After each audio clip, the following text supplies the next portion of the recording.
মাকে ছুঁয়ে দেখার তীব্র আকাঙ্ক্ষার অবসান হলো। অবশেষে দেখা হলো মা ছেলের। বিমানবন্দর থেকে রাজধানী ৩০০ ফিট এলাকায় জনগণের কাছে কৃতজ্ঞতা প্রকাশ করে তারেক রহমান ছুটে যান এভার কেয়ার হাসপাতালে।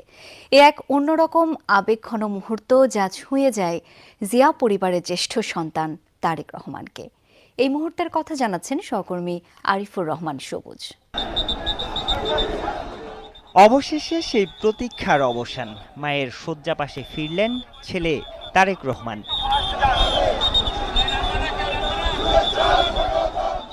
সিসিউর নিস্তব্ধতায় হয়তো মায়ের দুর্বল হাত দুটো ছুলেন আলতো করে। হাসপাতালের বিছানায় মায়ের সংকটাপন্ন সময়ে যেই স্পর্শের তীব্র আকাঙ্ক্ষা তারেক রহমান ব্যক্ত করেছিলেন ৮,০০০ মাইল দূরের নির্বাসনে বসে।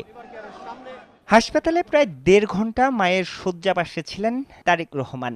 মা ছেলের মিলনের এই আবেগ ছুঁয়ে যায় এভার কেয়ারের সামনে অপেক্ষমান হাজারো নেতাকর্মীকে। দীর্ঘদিন না দেখা ছেলেকে আসে, ছেলে মাকে জড়াই ধরে, এটা অনুভূতি অনেক।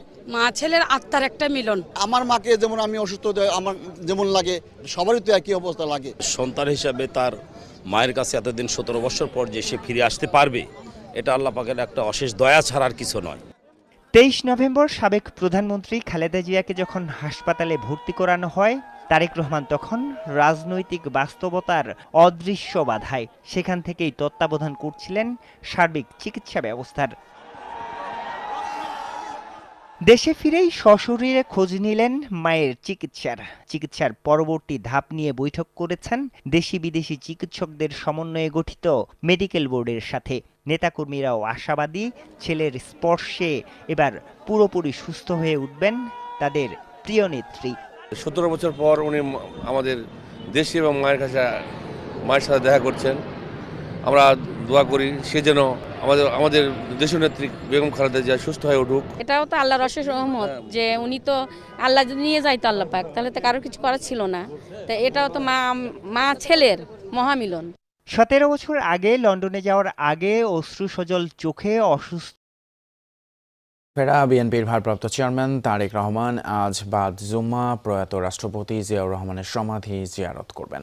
এছাড়াও সাভারে জাতীয় স্মৃতিসৌধে বীর শহীদদের প্রতি শ্রদ্ধা জানানোর কর্মসূচি রয়েছে তার। স্মৃতিসৌধ এবং আশপাশের এলাকায় নেওয়া হয়েছে বাড়তি নিরাপত্তা ব্যবস্থা। নেতা কর্মীদের মাঝে বিরাজ করছে উৎসব।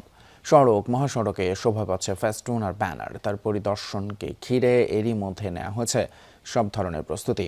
সড়ক মহাসড়কে শোভা পাচ্ছে দলের ভারপ্রাপ্ত চেয়ারম্যানকে স্বাগত জানাতে ব্যানার, ফেস্টুন। আইনশৃঙ্খলা বাহিনীর পক্ষ থেকে নেওয়া হয়েছে বাড়তি নিরাপত্তা ব্যবস্থা।